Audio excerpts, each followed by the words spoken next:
Kata Adonai ada 3 langkah, masing-masing ada dengan sendirinya. Meskipun demikian, mereka adalah satu.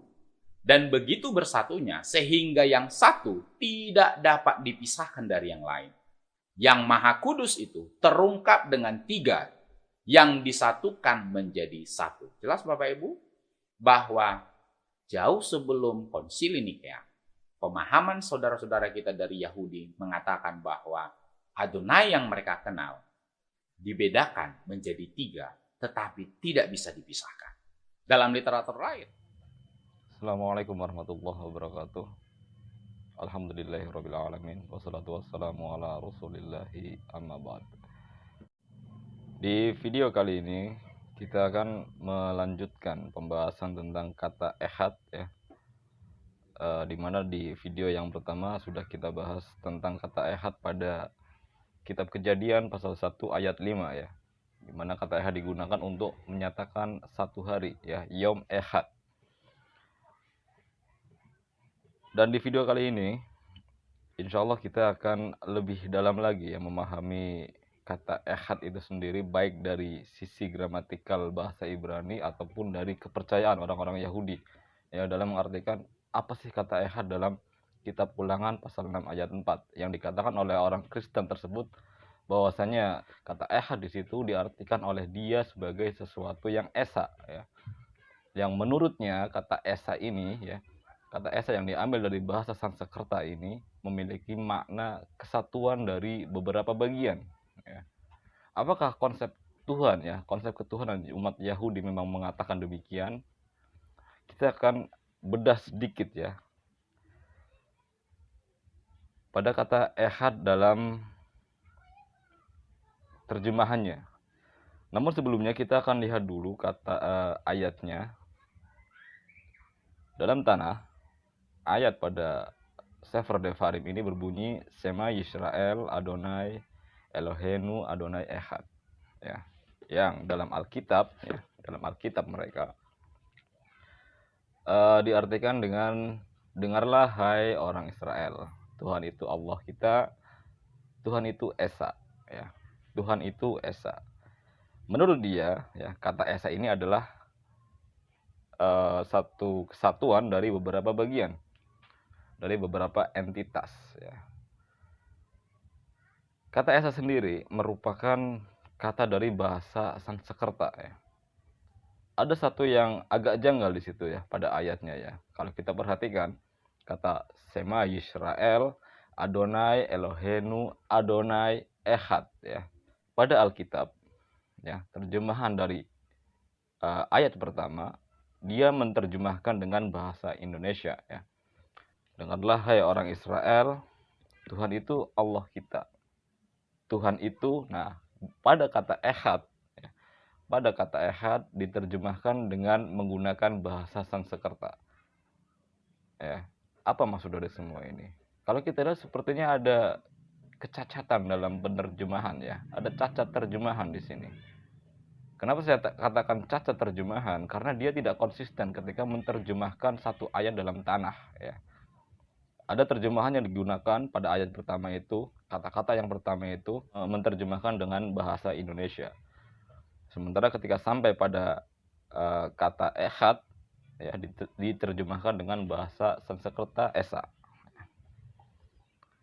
Baik, apakah benar Esa itu bermakna kesatuan? Kalau kita lihat di KBBI ya, atau di Kamus Besar Bahasa Indonesia, Esa itu memiliki beberapa makna ya.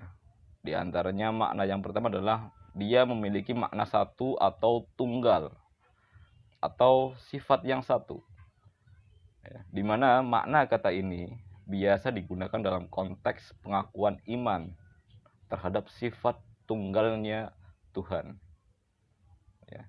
Jadi tidak benar jika dikatakan bahwasanya kata Esa dalam bahasa Sanskerta dimaknai dengan kata kesatuan dari beberapa bagian ya. Itu jelas tidak benar karena memang di KBBI sudah dijelaskan Esa itu ya, memang konteks yang digunakan dengan kata Esa ini adalah dalam konteks keimanan, pengakuan keimanan di mana di situ diartikan esa berarti tunggal atau satu. Ya. Kita mulai dari kitab Ulangan pasal 6 ayat 4 ini ya, di mana ayatnya berbunyi Shema Yisrael Adonai Eloheinu Adonai Echad. Ya. Kata ini atau ayat ini dimulai dengan kata Shema. Ya, Shema atau istilahnya itu syahada. Ya, di mana kata ini digunakan dalam konteks berdoa ya, dalam tradisi keagamaan mereka. Jadi di awal ayat ini ya, yang dimulai dengan kata Shema atau syahada ya, dia merupakan ekspresi ya.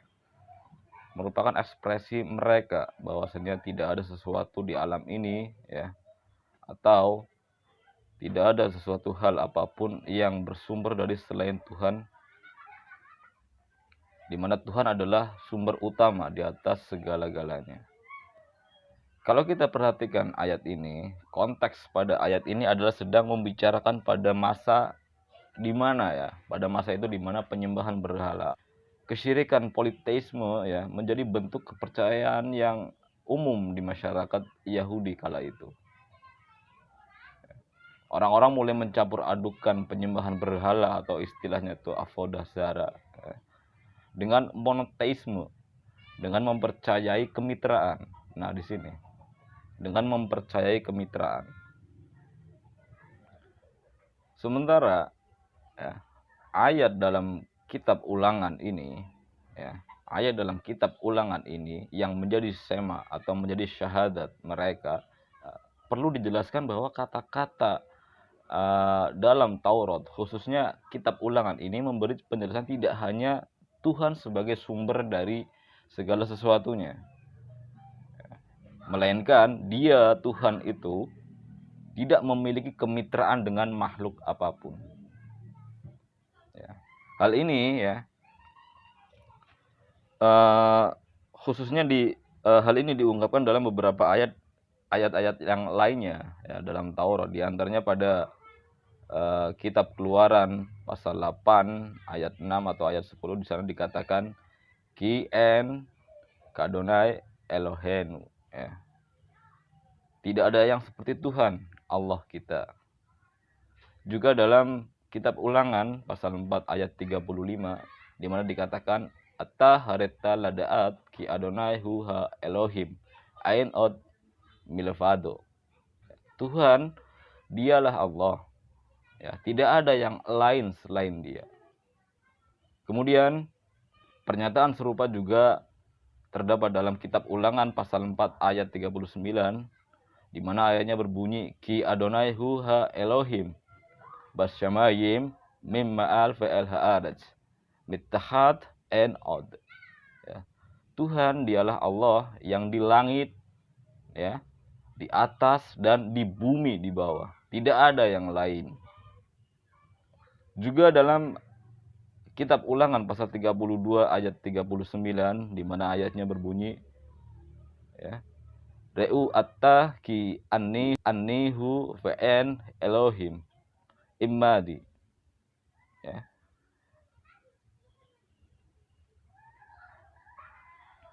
Lihatlah sekarang bahwa aku ya, Tuhan berkata bahwa akulah dia dan tidak ada Tuhan selain aku. Itu perkataan Tuhan yang yang terekam dalam Taurat. Dan masih banyak lagi ya tentang keesaan Tuhan yang tidak memiliki kemitraan dengan apapun. Bisa dilihat di deskripsi dari video ini. Di situ saya tuliskan beberapa ayat-ayat yang lainnya yang tidak saya sebutkan di video ini.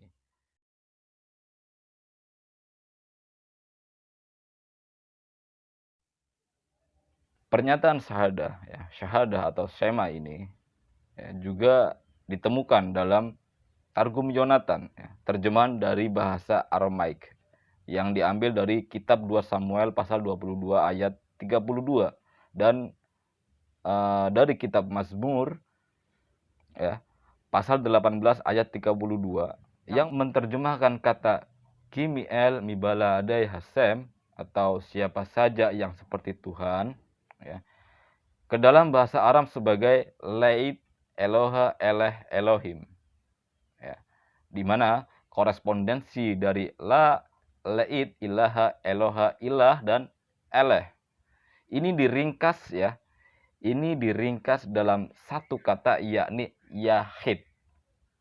Ya. Diringkas dalam satu kata, yahid. Yang bermakna unik, tunggal, dan tidak terpisahkan. Unik, tunggal, dan tidak terpisahkan yang digunakan oleh Maimonides. Ya. Ingat, yang digunakan oleh Maimonides untuk menyebutkan semua ayat-ayat yang saya sebutkan tadi di awal sebagai penyangkalan pada bentuk penyembahan berhala. Ya. Digunakan untuk menyangkal mereka yang melakukan praktek penyembahan berhala, ya, pada bentuk kesyirikan pada umumnya dan doktrin Trinitas pada khususnya. Jadi kata yahid ini tidak bisa dikatakan sebagai kesatuan dari beberapa Tuhan, beberapa bagian untuk membentuk satu Tuhan. Tidak. Maimonides tidak memaksudkan seperti itu. Tetapi dia menggunakan kata yahid ini untuk menjadikan atau menggabungkan semua ayat-ayat yang mengatakan tentang ehad sebagai bantahan kepada penyembah berhala, ya, yang dikumpulkan menjadi satu. Jadi yahid ini sedang mengumpulkan ayat-ayatnya, sedang mengumpulkan ayat-ayat tauhid dalam tanah. Bukan sebagai kata pengumpul dari bagian-bagian Tuhan. Yang itu jamak dipahami oleh orang-orang Kristen. Katanya dari kata yahid inilah kesatuan dari entitas Tuhan itu bersatu. Itu salah, tidak seperti itu. Maimonides tidak menggunakan kata yahid untuk memaksudkan tiga bagian Tuhan menjadi satu. Tidak. Dia sedang memaksudkan, ya, ayat-ayat tauhid dalam Taurat yang jumlahnya banyak itu menjadi satu, yang dikenal dengan istilah yahid.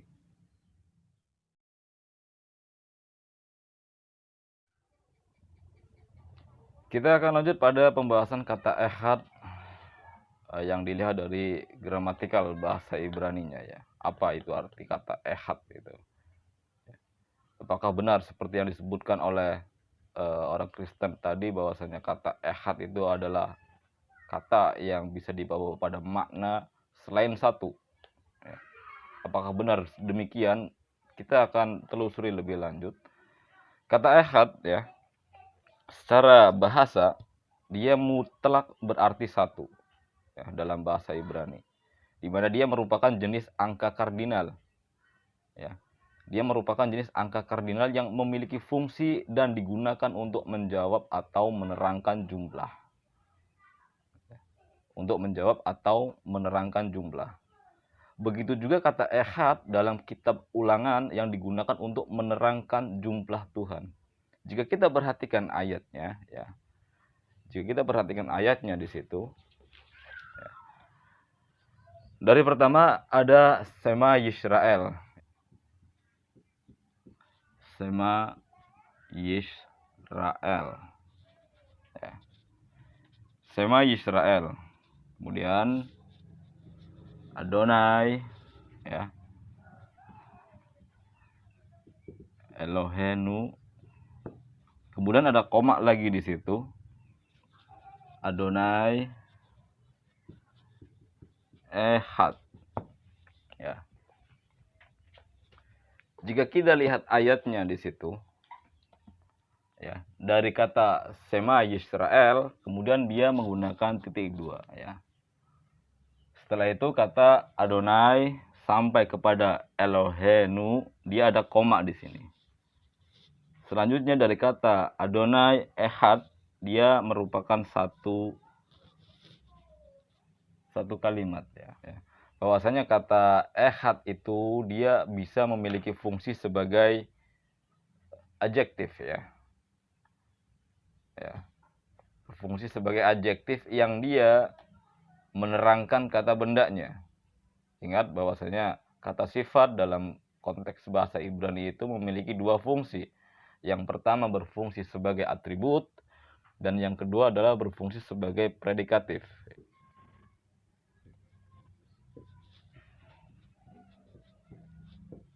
Ya. Kata ehad ini dia sedang menjelaskan Adonai, bahwasanya Tuhan adalah satu-satunya zat ya, satu-satunya zat yang berhak untuk disembah.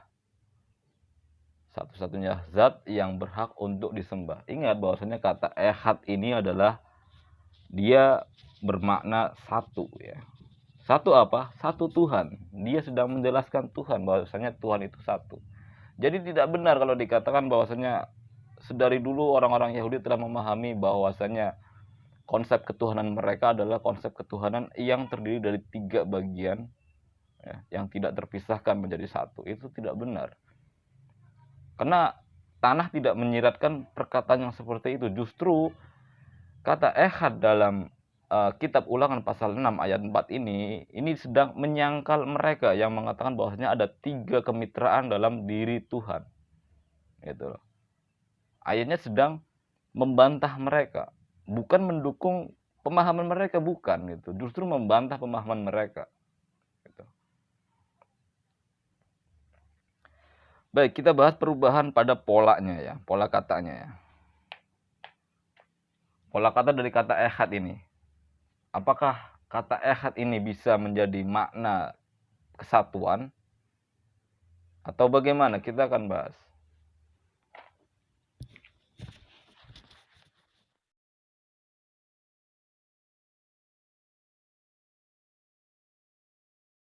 Kita akan bentuk dari kata ehad.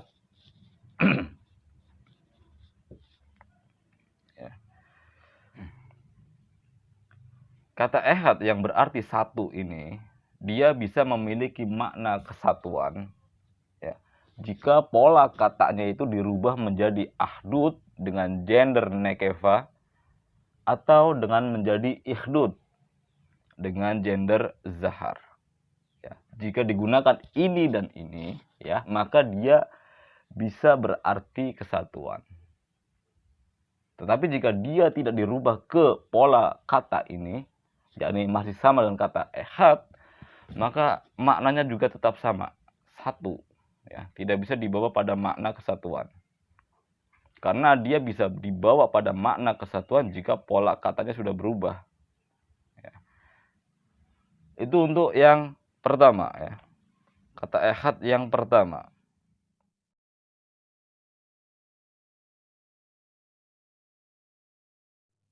Ya. Kata ehad ini akan memiliki makna penyatuan atau asosiasi jika bentuknya berubah menjadi hid ahadut ya, dengan gender nekeva. Maka dia akan memiliki makna penyatuan, tidak lagi memiliki makna satu ya, tetapi sudah berubah makna karena telah berubah bentuk katanya. Itu untuk yang kedua.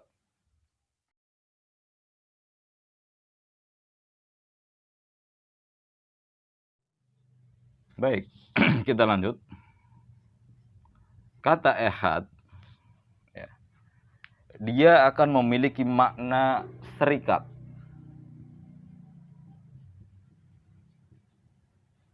Jika bentuknya menjadi meuhad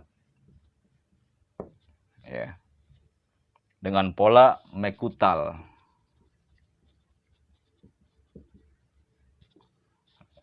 Maka kata ehad ini dia akan menjadi makna serikat ya, menjadi makna serikat kalau katanya ini telah berubah menjadi kata meuhad.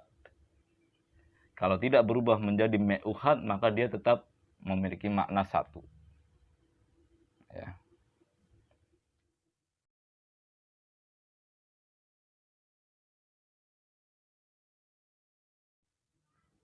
Kata ehad akan memiliki makna seragam atau konstan ya. Seragam atau konstan jika bentuknya berubah menjadi ahid ya, ahid ya, dengan pola katil, maka dia akan memiliki makna konstan atau seragam ya. Kita lanjutkan.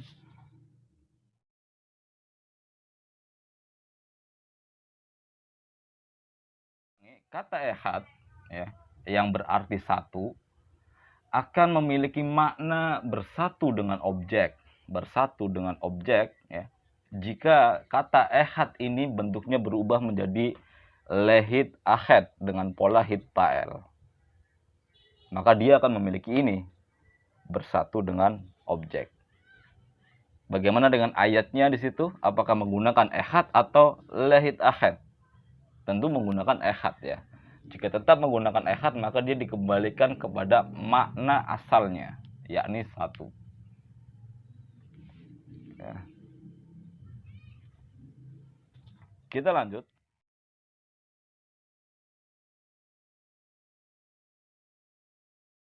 Kata ehad akan memiliki makna untuk bersatu jika bentuknya menjadi ehad ya, dengan bentuk kata kerja PL ya, dia masuk pada pola binyan PL, ehad, maka dia akan memiliki makna ya untuk bersatu jika polanya telah berubah ya. Tapi jika dia polanya tidak berubah, maka tetap dikembalikan kepada makna asalnya.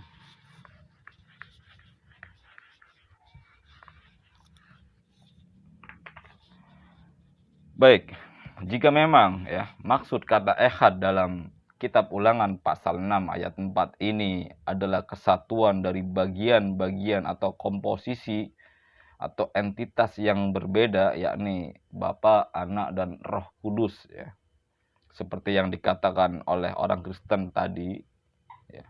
Maka penyatuan dari ketiganya ini menjadikan kata ehad menjadi kata kerja.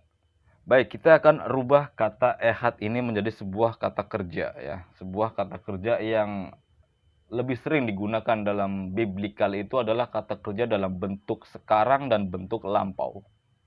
Ya, present dan past tense ya. Kita bahas sesuai konteks biblikal saja ya. 3 bagian. Pertama kita akan tulis 3 bagian. Ada Bapa, Anak, dan Roh Kudus ya. Kita akan bahas bahwasanya mereka yang plural ini akan menjadi satu dalam bentuk konjugasi dengan pola PL dari kata ehad ya, bergender zahar dan nekeva ya. Ini akan kita jadikan acuan sebagai bentuk pluralnya ya, sebagai bentuk pluralnya menjadi bentuk tunggal ehad ya. Pertama dalam bentuk present dulu ya. Dalam bentuk present, kata ehad ya, dalam konteks present ya, dalam konteks present akan memiliki makna mereka menjadi satu. Mereka siapa berarti? Ada Bapa, ada Anak, ada Roh Kudus ya. Kata ehad akan memiliki makna mereka ini menjadi satu ya, jika bentuknya menjadi me'ahadim ya, dalam gender zahar, dan akan menjadi plural ini akan menjadi tunggal jika bentuknya menjadi me'ahadot dalam bentuk nekeva atau gender feminim. Apakah di kitab Ulangan pasal 6 ayat 4 ini menggunakan kata-kata ini, me'ahadim atau me'ahadot? Jawabnya tidak. Ayatnya tetap ditulis dengan kata ehad ya. Dia tidak berubah secuil pun hurufnya. Dia tetap sama. Maka dari itu tetap sama, artinya adalah satu. Dia tidak bisa dikatakan sebagai satu kesatuan dalam bentuk tunggal yang terdiri dari beberapa bagian atau yang terdiri dari jamak. Ini pada konteks kata kerja sekarang, bentuk sekarang atau presence. Kita akan masuk pada bentuk past tense-nya. Ya. Kita akan masuk pada bentuk past tense dari kata ehad.